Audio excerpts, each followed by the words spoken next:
some cool stuff to share with you today. And let me show you what I got going on. Let me just find the right screen to share here. 1 second. Okay, here we go. So today we're going to talk a little bit about, we're going to talk about an upcoming webinar I'm doing, which is called Dream Gig 2021, where I'm going to show you guys a major shift I've seen in the industry this year, and not because of COVID necessarily. And it's good news. So Chief Chat for December 4th, 2020, here we are. Here's what we're going to get into today. We're going to talk about the great training we just did with Greg Merrilees called Design That Converts. It is actually live right now inside of Copy Chief. We're going to talk about freelancing dream gigs in 2021. What is the shift that's been happening in the industry? It's, a different landscape. We see this through the job postings inside of Copy Chief, and all the personal reach outs I've had from business owners are quite different this year than I've seen in the past. So if you're tired of dating around and onboarding new clients and always having to go out and sell yourself, you're going to like what I have to share. We got a couple hot seats. We're going to look at a real estate video offer and a copy critique offer. Super cool. So let's start with a little quick recap. Hi, Lucy. Good to see you. What's up, Teresa? Good to see you. Welcome. Csaba is in the house and on the hot seat today, as is Michelle. So it is, first of all, great training with Greg Merrilees. I recorded it right here last night. We didn't do it live because Greg is in Australia. We did it at 5 p.m. and it just it felt easier just for him and I to record it. And so we did that, and it went great. And it's live for you inside the dashboard and inside the forum. And Greg was generous enough to critique 3 of the sites you guys submitted. There were 9 sites submitted for his critique. He's rating them on 10 critical elements. Hey, Bob, good to see you. It's all about designing your site to convert. And there's 2 ways that this benefits us. Most of us on the call here are freelance copywriters. We've got to understand which design elements help any page convert, a website, a sales page. If you're writing a sales page for a client that's going up fresh, you want to consult on the design as much as possible. You don't have to own the design, but you want to make sure the design that goes on the page is put there by a designer who understands the intent of your copy, right? As I got later into my career, I always insisted, it was in my agreement, that I meet with the designer before the page got designed. Because I don't know if you've been a part of this yet in your career, but it's, you turn in your lovingly crafted copy. Hopefully it's designed how you want it to flow as much as possible in the Google Doc or however you're delivering it. And then they hand it off to some designer who if they don't understand direct response, they don't understand the intent of the page is to get a result, a call to action. Well, they're just going crazy doing what they think looks good. And it's a complete mismatch, right? So you need to understand the basic elements of design when it comes to sales conversion. And that's what Greg's training did for you. So make sure you go watch it. We're also doing a cool training in Copy Chief starting today, actually. So Greg created a nice spreadsheet of the 10 things to look for on any site. And then you're going to use your own site. You're going to use maybe a client site. You can even use a random site and look for those 10 elements, point them out, rate each of them. Are they there? Yes or no? Do they exist? And then score the site on how many of the elements they had. And then, and this is the critical thinking part that we love to apply and that makes the difference for what kind of expert you become, is what's one thing that you would add or change to make it convert even better, right? It's the great Gary Bencivenga. I always credit him because this is advice he gave me early in my career. Yes, study great copy, but always be asking what one thing might you change to improve it. And that's what we're doing with this challenge from a design standpoint. And then Greg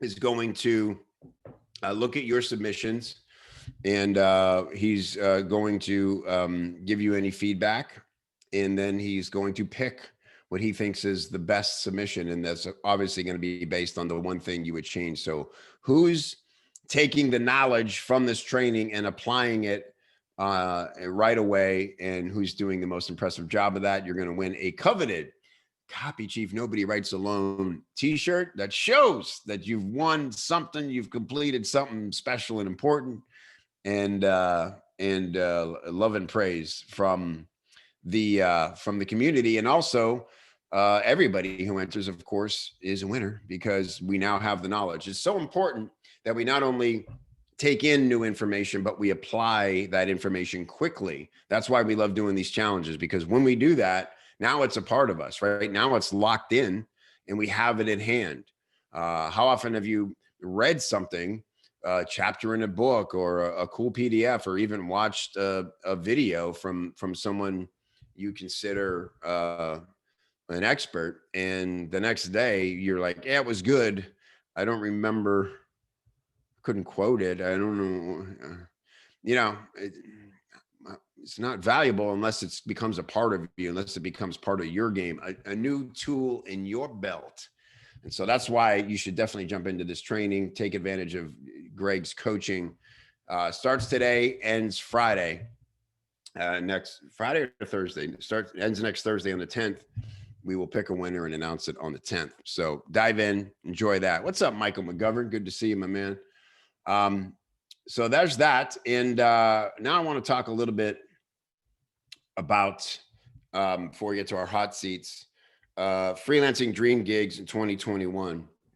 And I'm doing a full webinar training on December 17th. So make sure you sign up for that. If you're in the community, you'll be seeing the sign up links. You can check the calendar. And if you're not in the community, you're also welcome to join this. And you will be seeing invites in your email. If you're not on the list, go to copychief.com. Make sure you get yourself on the list, download the 60-second sales hook for free, or just join the list right there on the page, and you'll be getting all the announcements. So without giving too much away or taking up too much time here for what I'm going to cover on the 17th, I was pretty delighted. Something we always do is, at the end of the year, like any good business should, is we look back at what changed, what's different, what are, it's pretty cool for us because we have like an ecosystem of our own, right? We have Copy Chief membership, and we get to track like the behaviors in there, how engaged are people, what are they engaging with, what kind of jobs, what kind of connections are being made inside the community to the best of our ability. And, frankly, we just don't hear about every connection that gets made in Copy Chief. The only one we can measure for sure is what happens at Copy Chief Live, which, by the way, mark your calendars, November 4th, next year, 2021, we're back, and I can't wait. And it's, looking like we might be able to, safely travel and move about the world, hopefully at that time. Let's be optimistic. And so at Copy Chief Live, we put copywriters and clients together at a table. The client pitches you on the gig, and then you choose who to follow up with. And through that process, we have had over $500,000 in contracts signed immediately from those face-to-face meetings over those 3 events. So we call them the roundtables. So that's just people physically coming together to meet. $500,000 in contracts.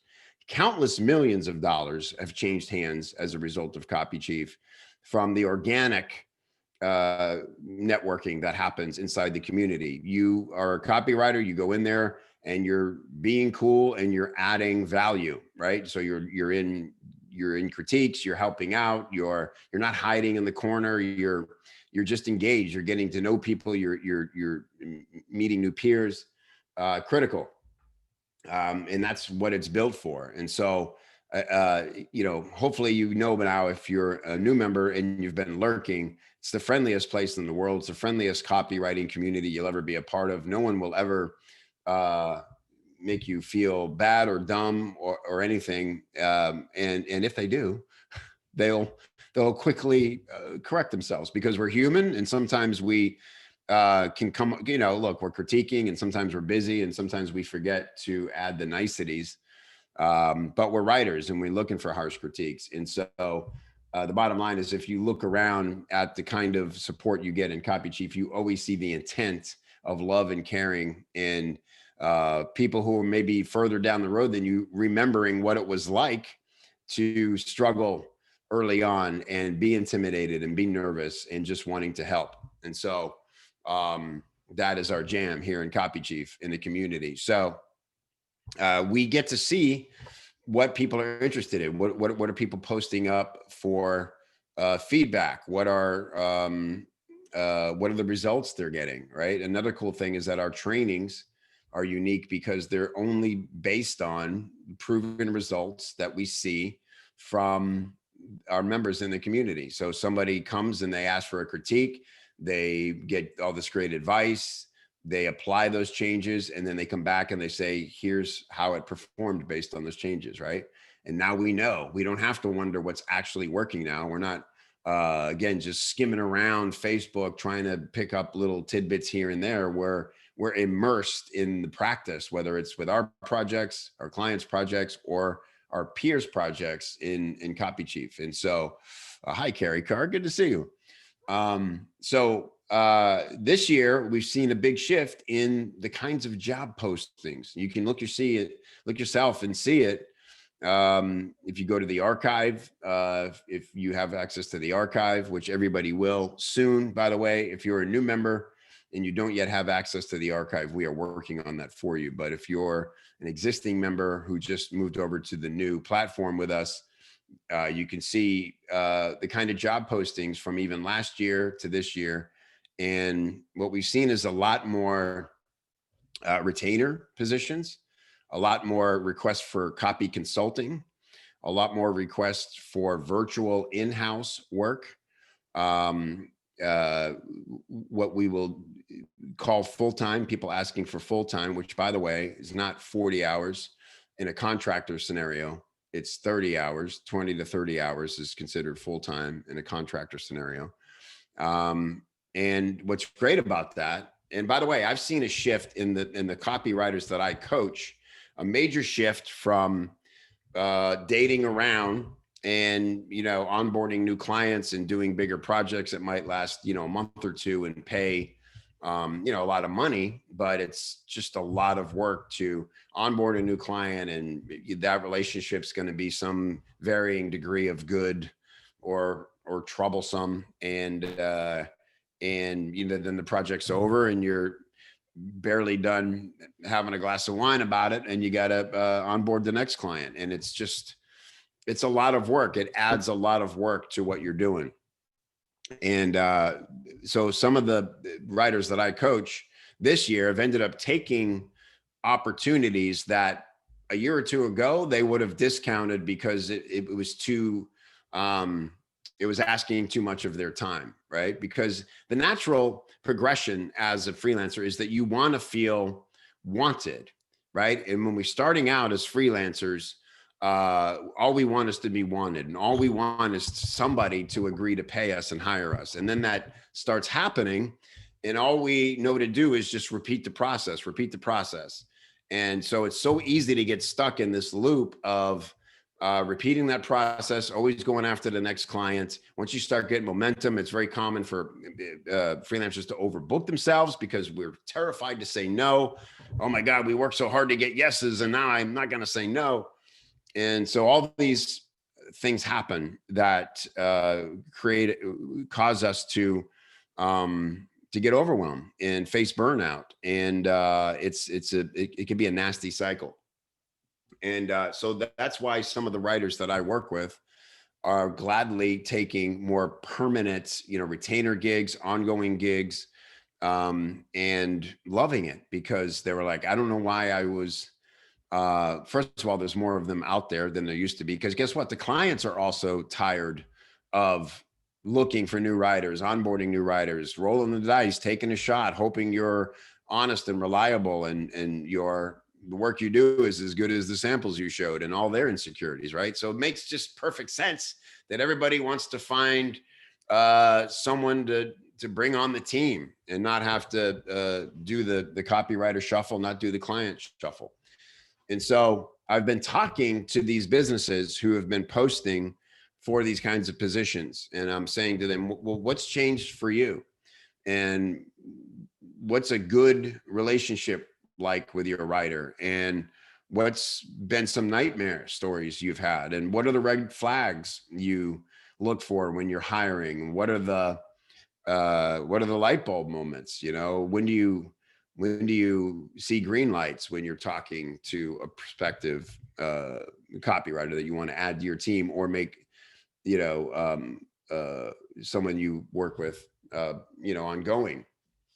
And so I'm going to share all that in the webinar. What am I hearing? What do you need to have to land these dream gigs, I'm calling them? Because again, imagine if you could take out 75% of the work of having to close deals, having to, wait for that first payment, having to onboard the clients, having to get to know maybe their team, get into a workflow, all those things that take weeks and months sometimes before you can actually get in and start doing the good work.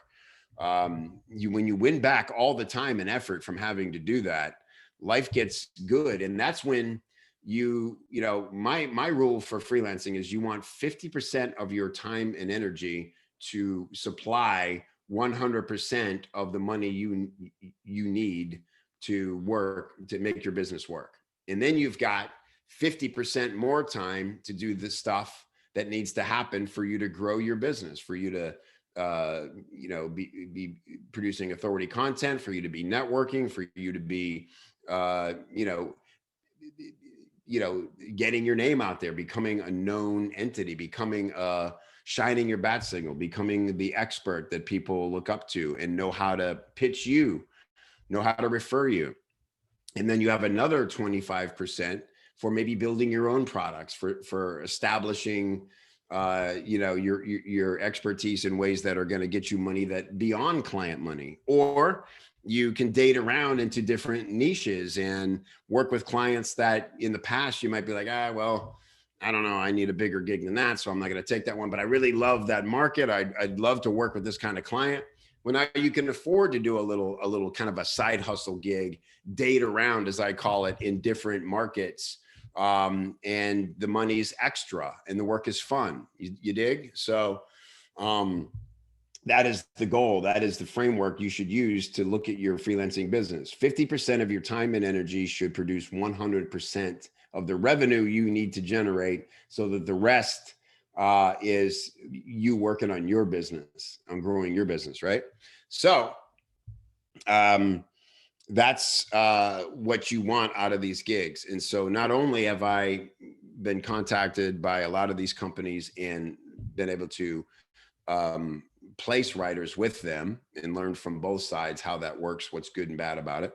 And but I've also been talking to the companies about what they want. So let me share with you. Can I share with you just a few things right now that that I'm hearing from them about how you want to show up? Yes, would you like that? I want to make sure you're here and plugged in before I give away the goods. You gotta earn the goods. Okay, here we go. So pretty simple, and I covered a lot of this with the folks in my accelerator group yesterday, who are amazing, talented copywriters, like all of us, just trying to make their process work better, learning from each other. They're at people who are in this group are at varying levels, various levels of experience and success in their business. And so it's really great to have a range and see, we got everything from people trying to land their first steady client to freelancers who are, they don't need any more clients, and they're ready to move on and start building out their beyond client money assets. But if you're looking to land these kinds of gigs, here's what you got to have. And we got to take inventory as freelancers. Remember, like, this is a business, and there's just, it's a cool business. It's definitely got a lot less overhead than a brick and mortar in every way possible. But I used this analogy yesterday with the group. Just like you wouldn't open a pizzeria if you didn't really love making pizza and people didn't tell you your pizza's amazing. If your dream was to open a pizzeria, but you'd yet to like get really good and perfect your pizza, maybe you should do that before you open the pizzeria, right? But we see this all the time. Even brick and mortars do that. You see a restaurant open and you're like, oh, and then you go in and it kind of sucks, and then like nobody's that enthusiastic about it, and then you're like, this place is, I'll give it 6 months, and sure enough, it always closes. We need to take just that minimum viable effort as freelancers to make sure when somebody shows up, we have an opportunity to connect with a potential dream client, that we can show up in a few ways. Number one, that we have killer samples to show them. Number two is we have the soft skills to have a great conversation with them and progress things forward. Because keep in mind, these are well-intentioned, but very busy people often. And, we've got to take the lead from the start. Trust me, as a busy business owner who hires contractors all the time, I love when somebody comes in and takes the reins and says, how about this? If I go, hey, let's jump on a call. And then, I get super busy and I forget that I mentioned jumping on a call, and they write me back and like, hey, here's 3 times potentially for our call. When would you? Great. Fantastic. Yeah. Thanks for reminding me. Let's do that. Right.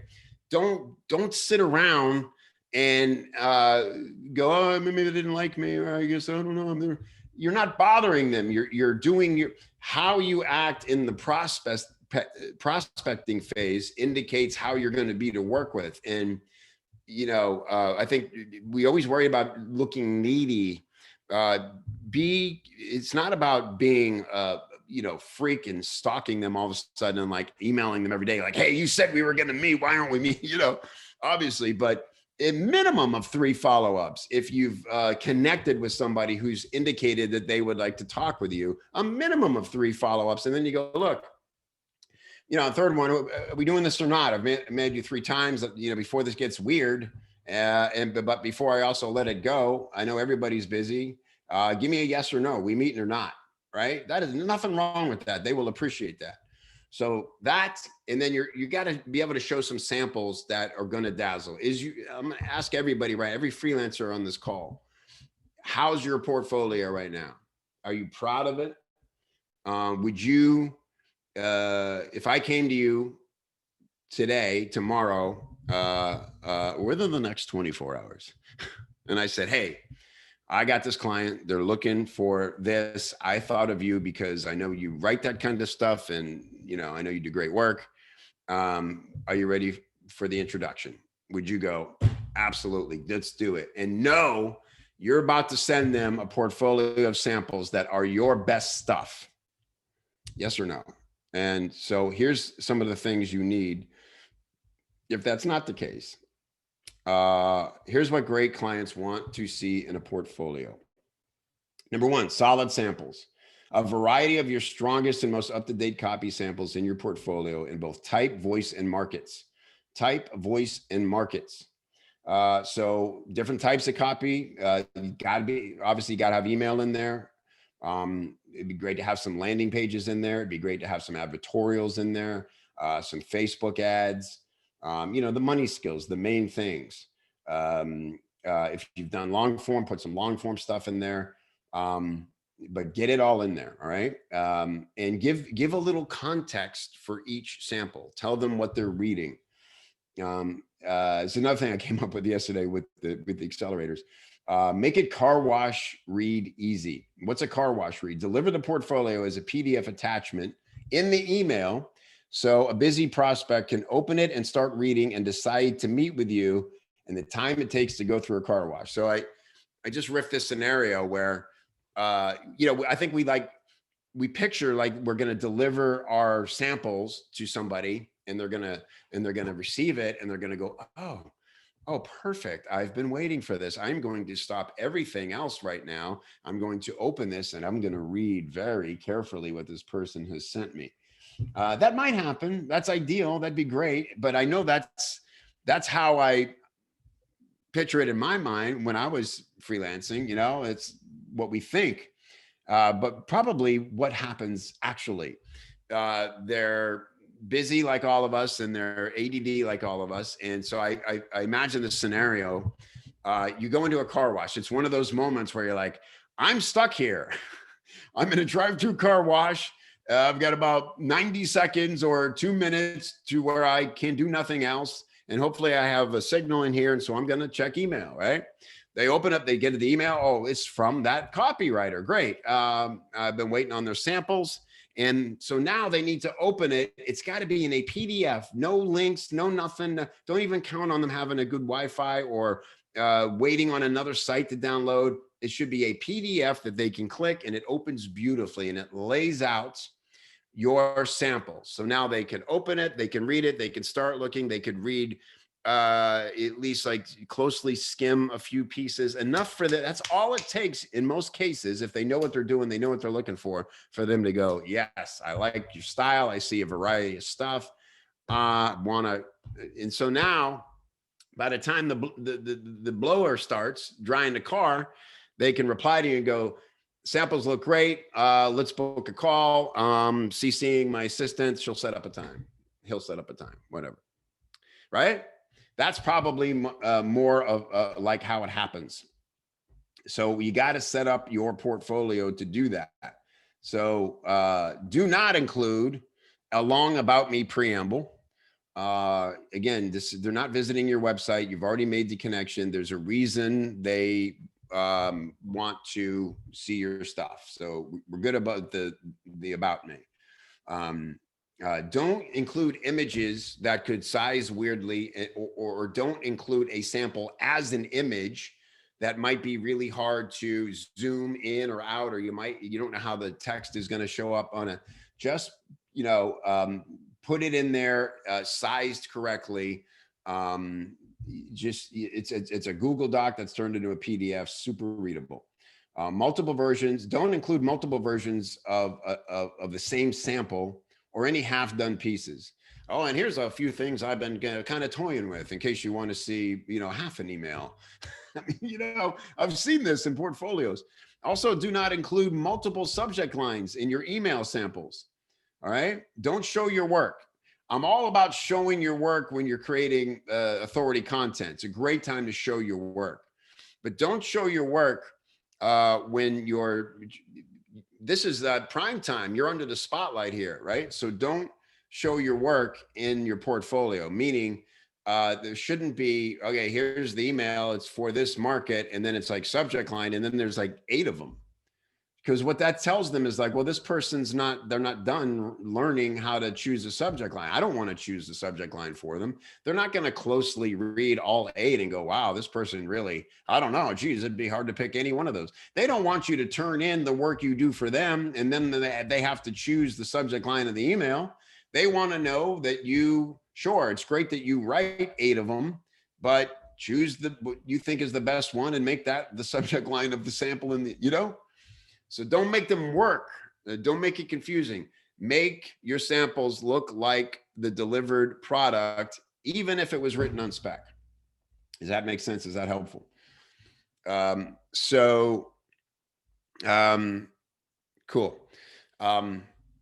Yeah. And again, if you're brand new and you're putting together a portfolio, again, like permission to practice in your portfolio. That's the confidence conundrum. It's like, oh my God, well, I haven't had clients yet. And so I don't know, I don't have any testimonials, I have any samples. So show the work done, make it look done. And because look, if you're wondering how to get better when you haven't had clients yet, that should be your number one goal, is to get better before you get clients, because you don't you don't want to find out how good you are on and where your confidence is on the first gig. Get to know yourself as a copywriter before somebody gives you money. If you're brand new at this, that means that you should be studying the market you want to write for. You should be practicing at least one sample piece every week, and you're going to get better with every thing you write, and then you should be updating your portfolio. Super simple. All it is a Word doc, and you can even personalize them with a simple 1 or 2 sentences specific to that client, and make that then you just, everybody, of course, that you can easily download a Google Word doc as a PDF, and blah, you're done. All right. So hope that's helpful. Make it just so easy for people to want to take it to the next step with you. That's not getting in our way with the portfolios. Cool. Glad that's helpful. So let's get into our hot seats. I'm going to tell you, we've got 2 today, and I've already looked at them. And so as much as I love having a panel, I'm going to take these on solo today, and I'm just going to bring the person on the hot seat on with me. So if you're already tired of my voice, I apologize. Kev, could you at least play us a song before you start this? Break it up. So let's dive into it. I just want to acknowledge Justin Blackman is here. Good to see you, Justin. What a great guy. Speaking of voice, by the way, Justin is now the leading authority on how to write with colorful voice. And it's something you should, if you're curious about how that works, get on Justin's list, look at his stuff. He took this over from Abby Woodcock. She was, the premier expert. I worked closely with Abby to become that authority and to define her offers. And it's really cool to see Justin take it over and do it proud. So good to have Justin here. All right, let's, and by the way, if you're leaving comments, make sure you change it to panelists and attendees so that everybody can see it, not just me. All right. So here we go. Is this, before I do this, let's get our hot CTs on. Who do I want to start with? By the way, both these people I want to point out that are about to come on. Again, I talked on the last Chief Chat about being, how did I phrase it? Proactive, being, I forget the other word, I used an adjective, but basically being proactive. And I was talking about a copywriter and copy chief who had PM'd me to say, hey, I noticed this person's hiring or is hired here in the past. They would be a dream client for me. Just letting you know. Great. And I happened to, I turned around and told that client about this person. It's like, hey, here's somebody who's already a fan of your stuff. Next time you're looking for a copywriter, somebody you should look at, right? And again, I don't see copywriters, freelancers being proactive enough so just don't be shy. Don't be shy and don't be too freaking polite, because the people who can't you see people's momentum when they're doing stuff and they're wanting critique, and you're like, nah, this person just wants to get better. That is all they care about. They just want to get better. And you just say that person is going to make it. There is no doubt I'm going to be hearing this person's name for years. They're on their way. They're kicking ass. The 2 people in the hot seat today embody that because they're always putting themselves out there and they're always creating stuff. They were both critiqued by Greg in the training last night with their sites. And I just want to point that out. Like, don't be afraid to put yourself out there. It shows that you're confident enough to take feedback and you're always looking to improve. Okay. It's not going to make you look bad. And so with that, again, these critiques are meant to help everybody and not be mean. But if I ever sound mean, it's because, I'm kind of mean. I'm a mean guy. Everybody who knows me know I'm really an asshole. My God, have you ever met Rogers? He's serious. I know he's an asshole. No, it's because we want to help. All right. So Csaba, get in here, buddy. Here we go. Boom, boom. And I've already, by the way, given, look at that suit. Look at him. Looks like he's here to collect money for Don Corleone. What's up, Kevin? How you doing? Now you got your friendly writing sweater, your Friday writer sweater on. Exactly, and a gaming chair. And a gaming chair. Wow. Not as cool as Jimmy's chair and Jimmy's lighting and everything. Yeah, I know. Everybody's got Jimmy envy with this camera setup these days. But you always do a great job of showing up on video. Thank you. And so, all right, brother. You've already seen my notes because I didn't want to forget what I was doing, so I just went right in your doc and left some notes. But let's look at them and talk through them so we can teach everybody what we're learning together. So this is a copy of your landing page. Give us a little context, Csaba, about who this is for. This is one of your offers, correct? No, it's actually for a client. It's for a real estate client. So I'm writing a landing page for them and a sales page as well. But a sales video script, let's say. So I'm not sure exactly how it's going to be used yet, but this is the landing page itself. And the offer here is a personalized so-called icebreaker video. Yeah. So they want to get real estate agents to reach out to their sphere of influence, friends, family members, and contacts on their list or something. And the problem is that people are reluctant to do this because they feel like, I don't want to be that guy or that gal who's like the person who's always doing these MLM type of stuff. So my client came up with the idea to create these personalized videos, and they don't need like a person in the video itself. So they're like more like a slideshow with music, and the aim here, I don't think that the offer is that strong, to be honest, but the aim here is to send this out to their list, to post it on social media, and to just share with their sphere of influence so that they're going to be like, oh, this is cool. So if they hear that somebody needs a real estate agent, then they can refer them.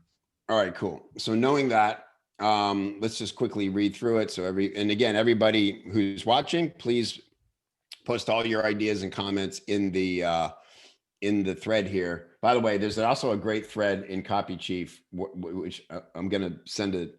It's going to be part of the hot topics on Monday. And the subject line is go heckle Alex. Because Alex Penning is doing one of the things that I love the most that we get to do in our community, which is like, I want to hear all the objections to this offer. And it's so fun to just go and heckle someone with all the reasons you wouldn't buy something. And again, it's just so great for the writer to hear all, you're like, wow, I didn't even think of that objection. And then, in copyboarding methodology, one of the trainings in Copy Chief is, you need all the objections and you just flip them to the benefit, and that sort of guides the body of your copy. So, so you feel free to heckle Csaba in the comments about anything you see that any holes you see in this, or one thing I do want to mention before this is that from a stage of awareness perspective, they're probably late problem aware, early solution aware, and they have a market sophistication of around 3 or something. That's what I think. All right, cool. Are you seeing on the screen your copy? No, I'm seeing the email, your email. Oh, sorry. Hang on. I got 2 windows open. That's the problem. One second. How do I kill the other one? 1 second. Okay. So let me just how do I get rid of that? Do I dare kill a whole browser? Wow. Always risky. That is hard to do. I also have so many things because I just bought a super wide angle monitor. It's like 34 inches. And it's like, I have all this real estate. So I have so many things open. I had 6 things open while working on a project. more to have open. Yeah. All right. Yeah. So here we go. Here's Csaba's copy here. So, all right, let's just read it and we'll talk a little bit about the notes I left you, and we'll get other ideas. So attention real estate agents, forget about desperately chasing complete strangers for fat commission checks, drowning yourself in a sea of cutthroat competition during the process. Here's how you can hack the system and become the go-to agent in your niche, providing personalized videos. All right. So my immediate reaction to this was just on a quick writing things like, you don't need this. Mm-hmm. But obviously, to me, the headline gets to the point. It's like, stop doing the thing that's not working and stand out. I don't know, again, like you'll have to decide with the client if a thing like hack the system for this market is appealing, or I don't know, feels like, I don't know if like in real estate, I think they definitely want things that work, but they want to make sure it's professional and proven. There's a ton of rules, at least in the US market around real estate, to, you have to become an official realtor, and there's a bunch of stuff you can and can't do and all that. Right. So just make sure that a thing like hack the system doesn't make them feel like they're going to be doing something that's going to get them in trouble. Okay. So now you're talking about, you're going right into some facts here. Sphere of influence, friends, relatives, neighbors, and other people. But despite the eye-opening statistic, most agents still end up completely ignoring their own sphere of influence, even though it's a treasure trove of repeat low friction business that everyone dreams about. And the reason is feeling embarrassed to ask their social circle for help. Bad taste from previous attempts of trying to sell them something, or just having a stigma around selling themselves to people they already know. So this is where I put my first note, which is like, all right, if they're embarrassed to even reach out, and like you said, if they've got what feels like the multi-level marketing stench on them of constantly asking people, hey, do you know anybody who's selling a house or whatever? Then sending a video, I think, is only not going to relieve that fear. It's going to be like, oh God, they're already ignoring me, and now I'm asking them to watch a video. Nobody's going to watch this, right? That'd be my instinct, right? It's like, now I got to pay to have a video made, and so I can like go broke having people ignore me instead of just annoying them. You know what I mean? So we need to frame it up. I think it needs a little more context. I would twist the knife maybe like a little more with some story here too. Like, it doesn't need to be super long, but you're skimming over the top of these problems. And my instinct, Csaba, is that you're doing it because, like we all do, we feel like, all right, everybody's heard everything a million times, so I just need to check the boxes that, like, I get it, I know you're having it, I know you've heard everything, but I'm going to tell you something new you haven't tried, but let's try to go a layer past that and say, if you're like me, or if you're like a lot of the agents I talk to, you're very frustrated because you've tried this, and this, and all it leads to is this, and this. That's where you're twisting the knife. And you can get detailed, you can get personal, and they're like, damn, this person gets it. Like, they're in the trenches. Nobody would use that phrase or know that that's what people do in response to it if they didn't know, right? So reveal beyond the surface that you get this problem, okay? And then can I just add one thing? Sure. So even though I'm referring to video, and this is a great point that came up from your comments, but these aren't necessarily videos in the sense that the real estate agent has to make a video. They get this for free. They don't have to do anything. They just, the video pulls data from their social media account. So originally the client wanted to include this on the landing page itself. But later I said that maybe we deliver these instructions later, like we give them a short guide or something, and then say, hey, connect your social media account here, because then it will pull the data and use pictures and geolocates them and all these things. Yeah. So in that, and again, and that's why I pointed out, because I had all I know is we're talking about personalized videos, and to me that means me getting on camera and going, hey, Tim, I know you walked away from me at the barbecue. I saw you kind of avoid me there, but I do have some properties on the market. You know what I mean? It's like, no, that's like worse.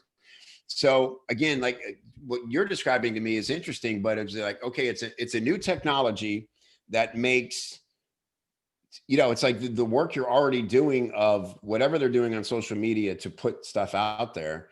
It takes that and magically makes it into a super easy to watch, presentable video that you can deliver to people who they'll be delighted to watch it. And you don't have to be on camera and you don't have to do anything weird. It's just a way to take the information and clue your sphere of influence into what you got going.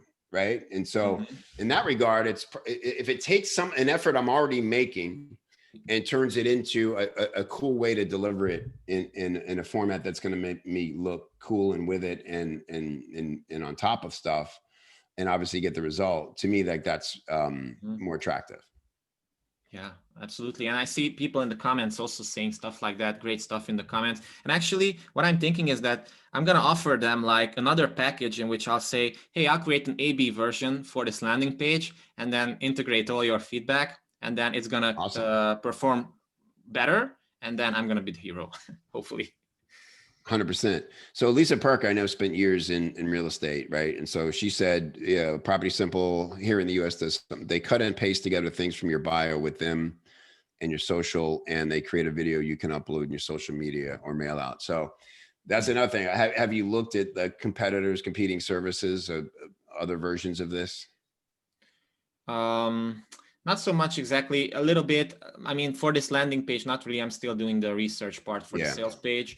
And I'm not really that proficient in the real estate market. So I've been always doing like self-development market and internet marketing. No, that's fine, man. And that's, again, why we have Copy Chief and Nobody Writes Alone. So I would even say, hey, tag Lisa in the post and go, hey, Lisa, can you give me more insight? Like, what have they tried already? Because you've got to figure out the level of sophistication. You know, do they know that something like this already exists? If it's not going to be a breakthrough, then you've got to address, I know you've tried things like this and here's why they sucked. Am I right? Yeah. Here's why this one doesn't suck and it's better and you should try it. Right.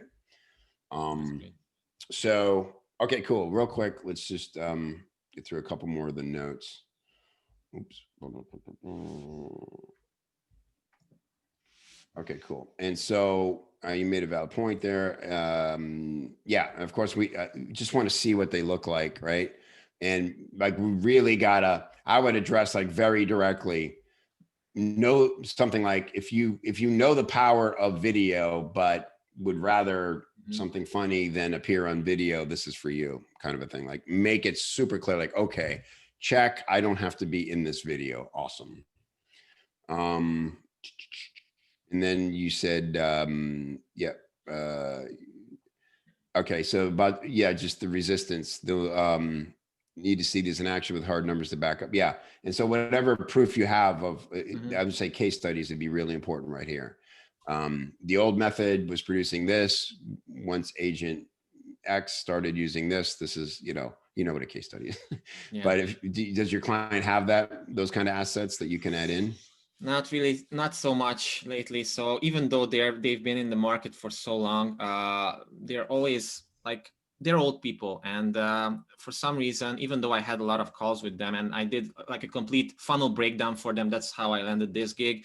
But they have they lack fundamental things in their marketing strategy, and they don't have case studies. They don't really have testimonials. They just didn't really capture them properly. Right. They've just been going about their business. And so that's why I'm saying this is not really an irresistible offer, but they're so nice people. I wanted to help them, and they were willing to pay for it. So it's probably not going to be like a door busting, like $1 million promotion or something, but yeah, that's all right. I mean, you're doing what you said, hey, let's try a new thing, and you're doing it. So I would just say, like, take on the Joe Sugarman mentality to this. Like, it's like, if there's a flaw, call it out and make it a selling point. If there's a level of sophistication, the ugly thermostat, that's like the best thermostat you've ever had. You remember that? I don't know if you've read the Joe Sugarman, but that one. What Joe would do, and this was what happened with blue blocker sunglasses, is he would find out that there's a warehouse of a really cool product that somebody couldn't sell, and he would buy them on the cheap, and then he'd go sell the shit out of them with great copy. That's what blue blockers is. There were these sunglasses that were ugly. Blockers, I remember, yeah. Nobody wanted to wear them because they were ugly. And then he went around Venice Beach and people put them on and went, oh my God, I've never seen and you're like, I got to try it. And they were $5. So everybody was walking around wearing blue blockers because they just wanted to see what people saw in the commercial. It was genius, And so just think about that. Like maybe there's something in okay, this is not an irresistible offer, but how can you challenge yourself creatively to frame it in a way that makes it feel like, you know what, I got to give this a try. It's irresistible. And I don't know, see what happens. Good point. All right. Yeah. Is that helpful? Definitely. But I love these because these are the kind, I remember being in these scenarios when I was, and you're not new starting out, but you sometimes take on clients because they're, more than them, and you go, well, maybe we can figure something out together. And it's a great challenge. You're forcing yourself to critically think your way through what to do here. Actually, the whole thing started by them buying my email template pack and then reaching out. And I just checked out their website, and it was, no kidding, the ugliest, most conversion unoptimized website I have ever seen in my entire life on ClickFunnels. It was so uber hypey and everything. It was just terrible. Yeah. Like big bold letters in red and like caps locks all the place. And I said, dude, I have to do something because these people are going to get murdered. And they're so nice people, but yeah. Good. Well, it's a learning project. Yeah, it's a good learning experience. Everything gets into the mix and manifests sometimes on other projects in ways you wouldn't expect. So no such thing as wasted time if you're getting paid. So good stuff. Yeah. All right, Csaba. I hope it was helpful. Thank you so much, Kevin, and for everybody. Speak to you next time. Thanks for jumping in, buddy. We'll see you in there. All right. How do I let you go? Cool. All right. Now we're going to talk to, there you go, Melissa. I'm sorry, Michelle, Melissa. You only share a name with my wife, and I messed it up. Michelle de Lima. And so Michelle, and this is great, again, because 4 trainings ago now. Hi, Michelle. Good to see you. Hey, Kevin. It's great to see you again so soon. Likewise. So recently we did the how to sell a copy critique. I don't know. Is that what inspired this offer? Oh, yeah. Perfect. So, and this is your critique page. And so we're going to review it. And you said, you have a small list, but there's interest. You're getting some decent click through. It's just not selling. Yeah, except for like one friend I've known for several years, and she loved it so much she bought another one. Great. So I know it has legs. I just have to get it positioned, for other people who don't know me so well. Right. And so we know that. All right, cool. So let's just dive in and look. Again, I took some time with this morning. I love that you're taking action like this. So let me do this. So essentially the big 10,000 foot view note is that there's no urgency here. It's right currently positioned as a nice to have. Yeah. And you're making the prospect, say me, you're making me work a little bit to figure out what it is. And so, and it's funny because I'm going to criticize your writing a little bit, so I'm sorry, but that's okay. It's because I know your writing is so good because I always, by the way, did you hear me fighting for your bullets with David Deutsch? I did. Thank you for that. I went toe to toe with Deutsch over your bullets because I loved your bullets, but I guess he had some pretty good points, but I'm like, I would read that. Like, I don't know. Yeah, I know. I thought they were fun. I thought they were good, but that's why there's everybo's got a guru and it can't be just one. Right. So, yeah. All right. So, but this is like hard to read this second line here, Michelle. Oh, okay. The fast, easy solution to power up your marketing copy so it excites clients you love to say, I want into your offer. That's a lot. That's Dumbledy. Yeah. That's a lot for my brain to do. Right. Yeah. And I know that this is, I know from your testimonials and who this is for, and you told us in the hot seat, this is how you've identified your market. 45 to 70-year-old women who are experts at what they do, who are launching offers, group programs, and want to ensure their marketing copy connects and converts. Great. It's great that you have your avatar dialed in. but they need to feel the urgency just like anyone else. And so, you know, this is a critique offer is not, hey, we're sitting at coffee together and we go, would it help if you had a critique? Like, that's nice if you are sitting at coffee. But I think with this, it doesn't have to be like bash them over the head, but it's like, you got a problem. Yeah. The stuff you made that you know can help people should be selling better, and it isn't. And I can help you fix that, but we got to do some work together first. And here's why this ends up happening, and here's what you're likely dealing with. And great. So, you know, this build up the urgency to the problem and then let them know that there's an awesome solution, right? Did I lose your audio? Is somebody freaking out? No, my dog is barking. I didn't want to torment people. So I thought it was a dog bark mute. That's all right. Yeah. I do those all the time. So again, like I won't twist the knife on you. You get it. But like, hey, busy entrepreneur, working on a new copy project or updating what you got. You know, tired of endless tweaking is not the thing. It's like, are your sales tanking? Are people ignoring the hard work you've done? You know, look, you wouldn't go through the trouble of making an offer, putting something out there, you know, based on what you said your avatar is doing, if you didn't believe it could change lives. And it's being ignored, and that's sad, and that's potentially very damaging to the people who need it and aren't getting it. So hey, look, it happens to everybody. Copy's not including easy. Me. Yeah, right, exactly. I know, this is why it's so perfect, because I'm living it. Don't you love the irony? Right, exactly. So I'm going to bring up, I couldn't find it on the Wayback Machine, but I did feature it in the training, which was, I'll have to dig it up, but I found my old page. You remember that? And I showed a little bit of it. And I was like, well, I thought this was pretty good copy, right? This is years ago, but just as an ad, just again, you would use your language for your market. But what I had was, attention marketers and business owners, if your internet sales copy is sputtering to convert sales, just finally an easy and affordable fix. Are you driving hot traffic to limp copy? Keep in mind, I was in the biz op market there, so yeah, a little of that language, but now underperforming sales pages and print ads can spring to life and sell like mad for a tiny fraction of the cost of hiring a copywriter. So that's immediately a proposition. You're like, good, because I can't afford a copywriter, don't want one. But I got to fix this copy.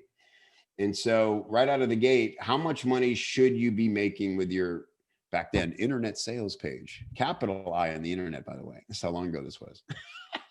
But, you know, basically that's the proposition I think you want to get to too, which is like, okay, how much are you losing every day that this copy, it isn't converting for you? You know, simple question.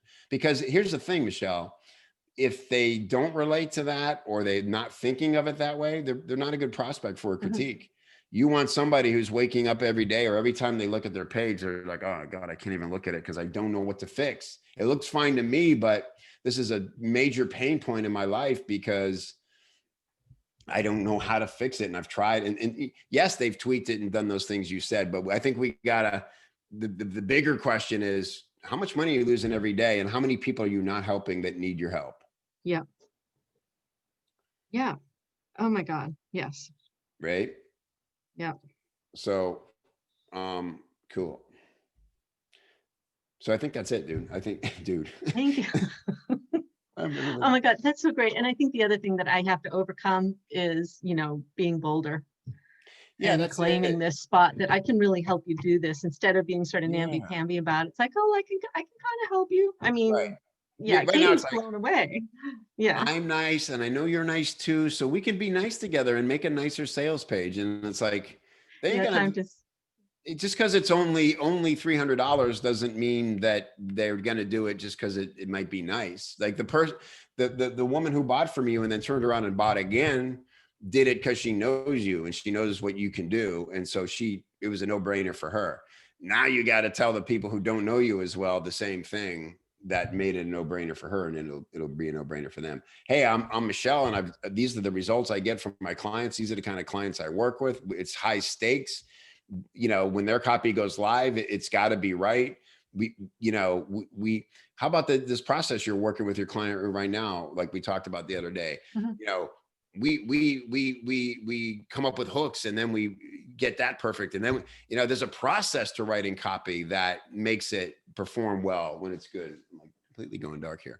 So that just give them a little, this is, again, I was saying, but don't show your work in your portfolio, show a little of your work here and say, again, they don't need a whole tutorial on how copy works, but they need to understand, show them that they didn't go through the process that needs to be gone through to write this letter. Yeah. Hey, you knew you needed to say something, so you did the best you could, and it's not copy yet. You've got some good ideas on your page. I'm going to turn it into great copy. That's what I do for a living. These are my results. These are the kind of clients I work with. This is how I'm going to apply those things to you for a fraction of the price of hiring me or another copywriter to write it from scratch. And let's make it better. I'm here for you. I'm your advocate. Awesome. Oh my God. Thank you, Kevin, so much. Really appreciate it. My pleasure. I'm And glad thanks it was everyone helpful. for the comments. Yeah. So awesome. And thanks for coming on. Like I said, praising you and Csaba. Like I just love seeing you everywhere, and big things coming for you, Michelle, because you're doing the work and I love it. Thank you. All right. See you in there. Okay. Cool. All right, everybody. Well, there you go. I hope that was helpful. Thanks for being here. Thanks for all the great comments. This is what we do. This is why we say nobody writes alone. We're here to help each other. There's no way we can see it all, especially with our own stuff. It is so hard. Man, if I didn't have the team I have, there's no 7-figure business here. We need each other, and that's why we call it Copy Chief, and we say nobody writes alone, because we do it for each other. So hop in there, members, and go look at the what's up for critique. Just add what you got, read through them. This is how we get better. And go heckle Alex. Alex has got a great heckle thread going. Go give objections. Objections are fun. Appreciate you, and I will see you on the next one. Oh, and by the way, don't forget December 17th, I'm doing the webinar about dream clients, more into the freelancing stuff. And if you're ready now and want to talk about joining Escape Velocity, I don't even know if the page is live yet, but go to Kevin R. Email Kevin R at copychief.com. That's where I get emails where people are interested in the programs. Kevin R at copychief.com. Email and say, what's up with EV? All right. Thanks, everybody. Appreciate you. See you on the next one. Bye-bye.